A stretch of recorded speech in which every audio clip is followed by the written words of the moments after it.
Hi folks, it's John from Thunderbolt Locks. If you're looking to secure your Ford Transit van, the side sliding door and the rear swing doors, this is the kit for you. It includes 2 Deadbolt lock systems. These will work off of your Ford Transit key fob, 2 lock conversion relays. These are really important for a Ford Transit because the Ford has a vulnerability. If a thief breaks your front window and they reach in and they open up this door, they can press unlock because that system goes back to live. When they do that, it'll unlock the cargo area. This will prevent it. You're getting 2 of these. They get installed at the driver's door and the passenger door.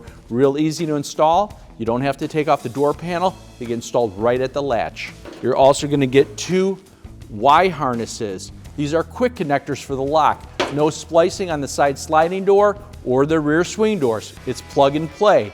You're also going to receive 2 of the emblem plates. These are going to warn thieves that the Thunderbolt Deadbolt system is in place. Let me show you how the lock system works. So when you press your key fob, it's going to activate the Ford locks, and simultaneously it's going to engage the Thunderbolt from this door into the mating door.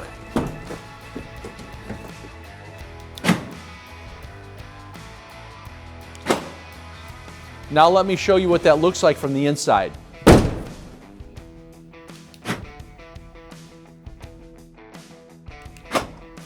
So there you have it, folks. This is the M1 2-door lock kit from Thunderbolt Locks, specifically designed to secure the side door and the rear door of a Ford Transit.